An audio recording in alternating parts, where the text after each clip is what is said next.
Question over here asks, how does an observer see flint glass dipped into carbon disulfide? And it provides the information that the index of refraction for carbon disulfide and flint glass are the same, and they're equal to 1.62. So what do we have here? We have carbon disulfide, and then I have flint glass inside this. So when light comes here, and when it comes here, because the index of refraction is the same, there will be no change in direction.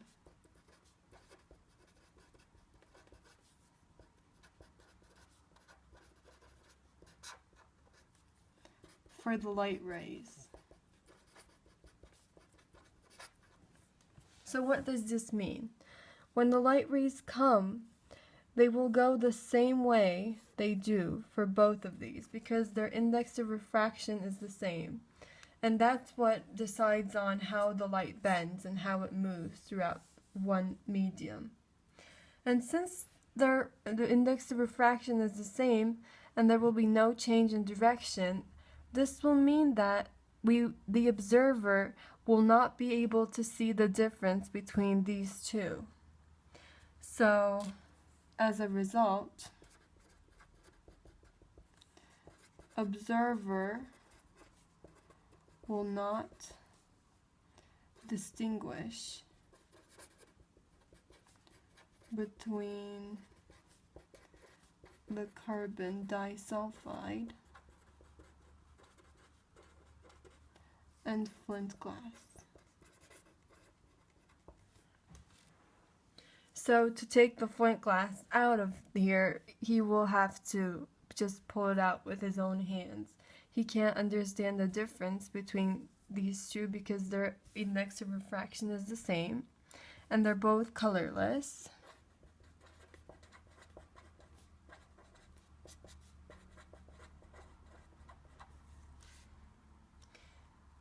So, okay, this is how we do the first question. In this question, we again see refraction. A ray of white light is incident on the crown glass with an angle of incidence of 60 degrees, shown here. If the index of refraction of crown glass for red light is 1.532, and its index of refraction for purple light is 1.513, what is the angle between the red light ray and the purple light ray? So for this question, we need to use Snell's law. What was Snell's law? N1, which is the index of refraction for number 1. You can say this is 1, this is 2, times sine theta 1 is equal to N2 times sine theta 2. So N1 is air. I can say 1. And then sine theta 1 is sine of 60 degrees. And this equals 2 because I have to do them both differently for red and purple. I can say this is for red. And this equals 2 for red light. I have 1.532 and then sine theta 2. From this, I can find that theta 2 is equal to 34.9 degrees. This is for red. Here, I'm going to do the same thing for purple, this time using the different index of refraction. So I say 1.513 times sine theta 2. Theta 2 is equal to 34.4 degrees for purple.